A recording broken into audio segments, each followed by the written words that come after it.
भारतीय संवैधानिक व्यवस्था में राष्ट्रपति और राज्यपाल दोनों ही अलग अलग स्तरों पर कार्यपालिका प्रमुख माने जाते हैं।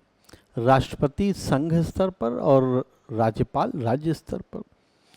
इसका कारण यह है कि भारतीय व्यवस्था ने संवैधानिक रूप से संसदीय प्रक्रिया को अपनाया है।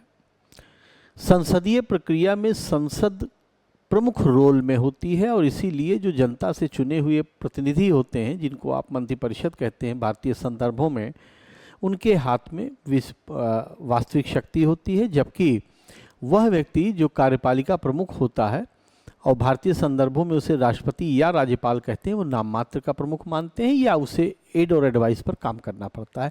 अनुच्छेद 163 और अनुच्छेद 75 से ये बात बिल्कुल स्पष्ट है।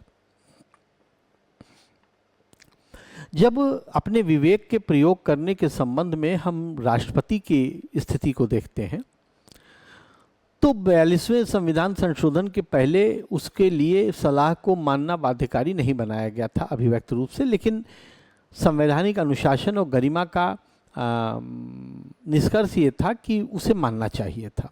लेकिन 42वें संविधान संशोधन में आज्ञापक बनाया गया और फिर 44वें संविधान संशोधन के द्वारा उसे डाइल्यूट किया गया कि एक बार पुनर्विचार के लिए वापस कर सकता है। लेकिन मैं समझता हूँ कि इससे कोई बहुत फर्क नहीं पड़ा है, क्योंकि जब ये प्रावधान नहीं था तब भी संवैधानिक अनुशासन यही था कि राष्ट्रपति मंत्रिपरिषद की सलाह से ही कार्य करे। यही बात गवर्नर के लिए भी एप्लीकेबल होती है 163 में।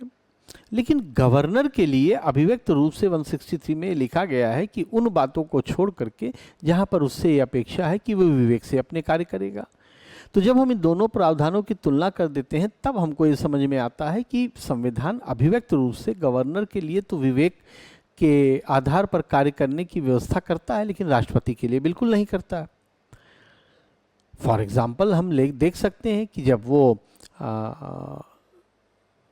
विधेयकों को आरक्षित करता है या जब वो राज्य में संवैधानिक तंत्र विफल हो जाने के लिए रिपोर्ट करता है राष्ट्रपति को, तो कुछ ना कुछ ऐसे क्षेत्र खोजे जा सकते हैं जबकि राज्यपाल का विवेक प्रयोग में आता है, मंत्रिपरिषद की सलाह से कार्य नहीं करता। इसमें हम 6वीं अनुसूची की भी बात दे सकते हैं, 371 डी और ई की भी बात दे सकते हैं, जिसमें राज्यपाल अपने विवेक से कार्य करता है।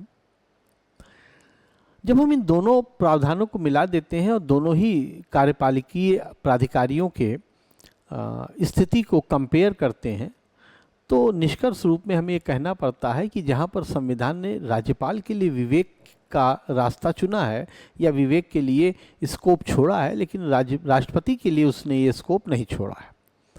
तो अब अगला प्रश्न ये उठता है कि आखिर ऐसी व्यवस्था क्यों की गई। तो उसका कारण सिर्फ ये है कि राज्यों को विधि बनाने की असीम शक्ति दी गई संघात्मक ढांचा होने के कारण, और राज्य जब कभी भी राज्य अनियंत्रित होने का प्रयास करेंगे या भारतीय यूनियन से संघ से अलग होने का प्रयास करेंगे तब राज्यपाल उनको नियंत्रित कर सकता है और संवैधानिक तंत्र के विफल होने के आधार पर राष्ट्रपति के हाथ में शासन दिलवाया जा सकता है।